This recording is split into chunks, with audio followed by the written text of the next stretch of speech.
بسم اللہ الرحمن الرحیم، اعوذ باللہ من الشیطان الرجیم، بسم اللہ الرحمن الرحیم، الحمدللہ کفا الصلاۃ والسلام علیکم محمد مصطفیٰ و عباد اللہ الصالحین استفا۔ اما بعد، ہم گزشتہ مرتبہ مہرہ کی فتح اور یمن کے اعتزاز کے خاتمے تک پہنچے تھے۔ اب وہ وقت آ گیا تھا کہ اہل فارس کی حکمرانوں کے قرضے چکائے جائیں۔ دوسرے حضور کی صلی اللہ علیہ وسلم کی پیشن گوئی کے مطابق عراق کو اسلام کے زیر انتخاب لانے کا وقت بھی آ گیا تھا۔ 2 سال کی قلیل مدت میں اتنی عظیم فتوحات اس دور میں، جس میں فوجوں کو بھیجنے اور مدد وغیرہ میں بھی کافی وقت دقت تھی، کیونکہ ذرائع ابلاغ اور رسالت کچھ بھی نہ تھے۔ یہ حضرت ابوبکر رضی اللہ تعالیٰ عنہ اور اصحابہ کرام کی قوت ایمانی تھی، جس میں اللہ تعالیٰ نے قدم قدم پر مدد فرمائی اور یہ ممکن ہو سکا۔ یمن سے فراغت کے بعد حضرت ابوبکر رضی اللہ تعالیٰ عنہ نے حضرت خالد بن ولید رضی اللہ تعالیٰ عنہ کو عراق کی طرف جانے کا حکم دیا، جس کے لیے ان کے سے حضرت مسنہ نے آ کر درخواست کی تھی۔ آپ کو یاد ہوگا کہ وہ صاحب تھے جن کا تعلق قبیلہ بنی بکر سے تھا، مسلمہ کذاب کے ساتھ مرتد ہو گئے تھے، مگر انہوں نے دوبارہ ہدایت دی اور یہ مسلمان ہو گئے، اور انہوں نے عین وقت پر مدد کر کے بحرین میں اسلامی فوج کو شکست سے بچا لیا۔ اس کے بعد ان کا چھاپہ مار سرگرمیاں عراق کی طرف جاری رہیں، اور انہوں نے عراق پر اجمی حکمرانوں کا عرصہ حیات تنگ کر دیا۔ لہٰذا اجمیوں نے جوابی کارروائی کے لیے اپنی فوجیں جمع کرنا شروع کر دیں۔ تب وہ بھاگ کر مدینے پہنچے اور حضرت ابو بکر رضی اللہ تعالیٰ عنہ سے مدد کی درخواست کی۔ ایک روایت تو یہ ہے کہ حضرت ابو بکر رضی اللہ تعالیٰ عنہ نے حضرت خالد بن ولید رضی اللہ تعالیٰ عنہ کو مدینے طلب فرمایا اور مشاورت کے بعد ان کو عراق پر حملہ آور ہونے کا حکم دیا۔ دوسری یہ ہے کہ وہ یمامہ میں ہی مقیم تھے، وہیں سے ان کو عراق جانے کا حکم ملا۔ اسی طرح راستے کے بارے میں بھی اختلاف ہے کہ وہاں پہنچنے کے لیے انہوں نے کون سا راستہ اختیار کیا۔ بہرحال ان کو حکم ملا کہ وہ عراق کی طرف روانہ ہو گئے، اور انہوں نے اپنی فوجوں کو 3 حصوں میں تقسیم کر کے 3 سالہ عروج کے سپرد فرما دیا، اور ان کو بمقام الحضیض ملنے کی ہدایت فرمائی، جن کا نام مثنہ عدی بن حاتم اور عاصم بن عمرو تھا، اور خود خلیج الہند یعنی ابلا کی طرف جانے کے لیے عراق میں داخل ہو گئے۔ پہلی بستیاں جو راستے میں پڑیں وہ بانقیہ اور بارسما تھیں، جہاں کا حکمراں ہابان تھا۔ اس سے پہلے تو جھڑپ ہوئی، کچھ مسلمان شہید بھی ہوئے، مگر اس نے جب میدان جنگ میں مسلمانوں کی استقامت دیکھی تو اپنے مذہب پر رہتے ہوئے جزیہ دینا قبول کر لیا، اور اس سے بالعوض 1000 درہم یا دینار پر صلح ہو گئی۔ یا بعض مورخین نے صلح کرنے والے کا نام بصری بن سلوہ لکھا ہے، ممکن ہے اس نے ہابان کے نمائندے کی حیثیت سے معاہدہ کیا ہو، واللہ اعلم۔ اس کے بعد وہ ابلا کی طرف روانہ ہو گئے، جو کہ فوجی لحاظ سے بہت ہی اہم مقام تھا، جہاں سے کئی بری اور بحری راستے گزرتے تھے، اور اس کا گورنر ہرمز نامی ایک شخص تھا، جس کا مقام دربار کسریٰ میں 1 لاکھ منصب والے عمرہ میں ہوتا تھا۔ دراصل اجمیوں میں یہ ایک رواج تھا کہ وہ عمرہ میں بھی درجاتی نظام رکھتے تھے، جو کہ 500 اور 1000 سے شروع ہو کر لاکھ تک جاتا تھا، اور لاکھ والے عمرہ چند ہوتے تھے۔ ہرمز ان میں سے ایک تھا۔ اس کے پاس نہ صرف ایک بڑی فوج تھی، بلکہ بحری ذرائع بھی تھے، جس سے وہ ہندوستان سے برسر پیکار رہتا تھا۔ وہ انتہائی مغرور، سازشی اور کمینہ صفت آدمی تھا، جو کہ دربار میں بھی سازشیں کرتا رہتا تھا، اور عراق کے عربوں کو اس نے غلام بنا رکھا تھا۔ وہ ان کے ساتھ انتہائی ذلت آمیز برتاؤ روا رکھتا تھا۔ چونکہ فارس اس وقت ایک سپر پاور تھا، لہذا وہ کچھ نہیں کر سکتے تھے۔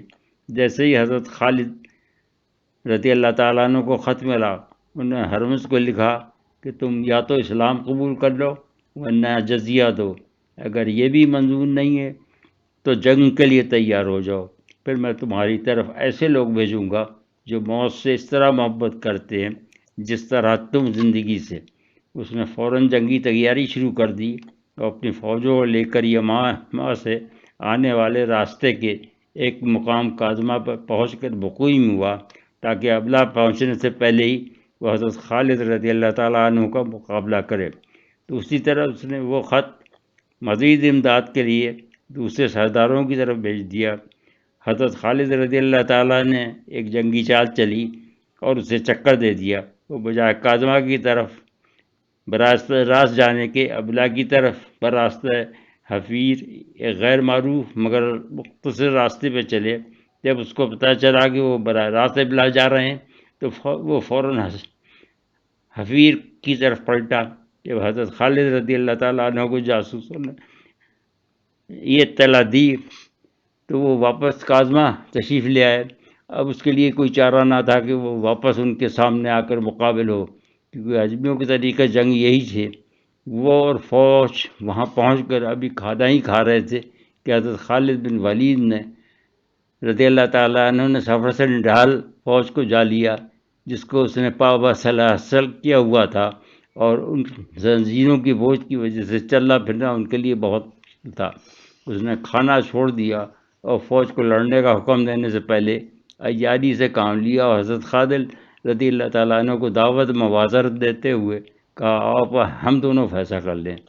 اس سے اسے ایک تو وہ مہلت مل سکتی تھی جو کہ اسے چاہیے تھی کہ فوج سانس لے لے، دوسرے تیاری کے لیے وقت مل جاتا، اور وہ در پردہ اس نے حضرت خالد کو شہید کرنے کا منصوبہ بھی ترتیب دیا ہوا تھا، اور اس کے خیال میں بغیر جنگ کے وہ اس ترکیب سے مسلمانوں کو شکست دے سکتا تھا۔ لہذا حضرت خالد بن ولید رضی اللہ تعالیٰ عنہ نے اس کا چیلنج قبول کر لیا اور وہ دونوں ایک دوسرے سے بھڑ گئے۔ پھر وہ کہنے لگا کہ ایسا کرتے ہیں کہ میں بھی پیادہ ہو جاتا ہوں اور تم بھی ہو جاؤ، ہتھیار کے بجائے جسمانی طاقت سے فیضا کر لے۔ لہذا حضرت خالد بھی گھوڑے سے اتر آئے اور تلوار اور ڈھال پھینک دی۔ اسی دوران اس نے اپنے محافظ دستے کو سازش پر عمل کرنے کا اشارہ دیا۔ وہ آگے بڑھا اور حضرت خالد اس کھیل کو سمجھ گئے۔ انہوں نے اسے اس طرح دبوچ لیا کہ وہ ڈھال کا کام دے۔ ادھر قیقاع بن عمر نے اس صورتحال کا ادراک کر لیا اور اس کے محافظوں کو اور ان دونوں کے بیچ میں حائل ہو گئے۔ اسی دوران حضرت خالد بن ولید رضی اللہ تعالیٰ عنہ نے اسی کے ہی قریب پڑی ہوئی تلوار قابو کر لی اور اس کو اسی سے ہلاک کر دیا۔ اس طرح اس کی فوج میں افراتفری پھیل گئی اور وہ بھاگ کھڑی ہوئی۔ چونکہ وہ ایک دوسرے کے ساتھ زنجیروں سے بندھے ہوئے تھے، لہذا ان کے لیے فرار ہونا آسان نہ تھا۔ مجبوراً وہ بڑی پامردی سے لڑے اور زیادہ تر قتل یا گرفتار ہوئے، جبکہ دو عمرہ جو کہ شاہی خاندان سے تھے، ان کے نام کے عقبات اور انجوشن تھے جو کہ شاہ نے مدد کے لیے بھیجتے تھے، ان کو اس نے میمنہ میسرہ رکھا تھا، وہ بھی بھاگ گئے، اور حضرت خالد رضی اللہ تعالیٰ عنہ نے کچھ سالاروں کو دستے دے کے اطراف میں بھیج دیا تاکہ وہ قبضہ مضبوط کریں، جس میں سے ایک دستہ مقل بن مقرن کی زیر قیادت ابلا کی طرف روانہ کیا۔ چونکہ وہاں فوج نہیں تھی، لہذا انہوں نے اس پر بغیر مدافعت کے قبضہ کر لیا۔ مثنیٰ کو اطراف میں روانہ کیا تاکہ وہ بچے ہوئے اجمی فوجیوں کا صفایا اور بکھرا ہوا مال جمع کریں۔ وہ اس مشن میں مصروف رہے۔ انہوں نے قلعہ حسن المراد کی طرف اپنے بھائی معنیٰ کو بھیجا جو کہ ایک اجمی شہزادی کے قبضے میں تھا جس کا نام قمرزاد تھا۔ انہوں نے اس کا محاصرہ کر لیا۔ اس کو بھی انہوں نے وہی 3 شرائط پیش کی، مگر اس نے پہلی شرط قبول کر کے اسلام قبول کر لیا۔ پھر اس سے شادی کا پیغام دیا، وہ بھی اس نے قبول کر لیا۔ لہذا یہ قلعہ بغیر لڑے بھڑے قبضے میں آ گیا، جس کے بارے میں یہ تشویش تھی کہ یہ دشمن کے کام آ سکتا ہے اور دشمن اس میں محفوظ رہ کر قبض سے حملہ کر سکتا۔ جنگ کاظمہ کے نتائج نے دراصل فارس کی شہنشاہیت کی دھاک کو بری طرح نقصان پہنچایا اور مسلمانوں کو طمانینت حاصل کرنے کے علاوہ بے انتہا مال غنیمت بھی ملا کہ اس میں سے مدینے کے لیے خمس نکال کر بھی ہر سوار کے حصے میں 1000 درہم آئے، اور حضرت خالد نے خمس کے ہمراہ ہرمس کا تاج جس میں 1,00,000 درہم کے ہیرے اور جواہرات جڑے ہوئے تھے حضرت ابو بکر رضی اللہ تعالیٰ عنہ کی خدمت میں روانہ کر دیا، جو کہ انہوں نے واپس حضرت خالد رضی اللہ تعالیٰ عنہ کو بطور تحفہ عطا فرمایا۔ ادھر شاہ فارس نے اپنے ایک اور معتمد امیر قرین بن قریادہ کو، جو کہ 1,00,000 منصب والوں میں سے تھا، ابلا کی طرف جا کر ہرمس کی مدد کرنے کا حکم دیا۔ وہ مدائن سے دریائے دجلہ کے کنارے چلتا ہوا مزار تک پہنچا، اور وہاں سے اس نے دجلہ کو عبور کیا، تو وہاں پہنچ کر اس کو ہرمس کے مارے جانے اور اجمی فوج کی شکست کی خبر ملی۔ وہ وہیں رک گیا، اور اس کے ساتھ ہی جلدی مفرور فوج اپنی دونوں مفرور جنرلوں کے بعد جوشن کے ہمراہ عملی، اور اس کا بڑا صدمہ ہوا، اور اس نے مسلم فوج سے بدلہ لینے کی قسم کھائی۔ جنگ بازار، جب اس سے پتہ چلا کہ اس کے اس اطراف میں ایک چھوٹی سی مسلم فوج جو کہ مثنیٰ کی قیادت میں اس سے قریبی موجود ہے، تو اس نے فیصلہ کیا کہ اس کو کسی مدد کے آنے سے پہلے ہی حملہ کر کے ختم کر دیا جائے۔ مثنیٰ نے حضرت خالد بن ولید رضی اللہ تعالیٰ عنہ کو صورتحال سے مطلع کیا۔ انہوں نے خطرے کا احساس کر کے بغیر تاخیر کی مزار کی طرف پیش قدمی کر دی، اور وہ اس سے پہلے وہ مثنیٰ کی طرف بڑھے اس کے مقابل پہنچ گئے، پڑاؤ ڈال دیا۔ چونکہ اس مرتبہ دشمن کی افواج دریا کے دونوں طرف قابض تھیں، لہذا مسلمان جہاں اترے پانی نہ تھا۔ انہوں نے اس بات پر حضرت خالد بن ولید رضی اللہ تعالیٰ عنہ سے اپنی تشویش کا اظہار کیا۔ انہوں نے پہلے تو یہ فرمایا کہ ان کو مار کر بھگا دو، پانی چھین لو۔ پھر ایک لمحہ وہ خاموش رہے جیسے کہ دعا فرما رہے ہوں۔ اس کے بعد فرمایا کہ اللہ اس لشکر کو پانی دینے والا ہے جو ثابت ہے۔ تھوڑی دیر میں بادل نمودار ہوئے، اور اس طرف کے تمام تالاب بھر گئے، اور دریا بھی چڑھ کر مجاہدوں کے قدم چومنے لگا۔ تھوڑی دیر کے بعد بارش تھم گئی۔ قرین کا لشکر بلندی پر تھا، وہ دریائی سیلاب سے محفوظ رہا۔ اس طرح اللہ تعالیٰ نے اپنے بندوں کو تھوڑی سی زحمت دے کر پانی کا مسئلہ حل فرما دیا۔ قرین نے جب جنگ کا جائزہ لیا تو شکست کی وجہ اجمیوں کی یہ حکمت عملی نظر آئی کہ وہ سامنے سے جنگ کرتے ہیں۔ اس مرتبہ فوج کا اس نے ایک بڑا حصہ دریا دجلہ کی دوسری طرف رکھا، جو ایک دوسرے کے ساتھ خود کو زنجیروں سے جکڑے ہوئے تھا۔ حضرت خالد رضی اللہ تعالیٰ عنہ نے ان کی تدبیر انہی پر الٹنے کی منصوبہ بندی فرمائی، اور خود مرکز میں رہے، جبکہ دائیں بائیں حضرت عاصم عدی بن طائی ان کو ہدایت تھی کہ جب سامنے سے گھمسان کی جنگ ہو رہی ہو تو وہ چکر کاٹ کر دریا پار کر جائیں اور بندھی ہوئی فوج پر پیچھے سے حملہ کر دیں۔ قرین نے حسب روایت پہلے مباشر تبلوی اور صف سے نکل کر کسی کو مقابلہ کرنے کے لیے للکارا۔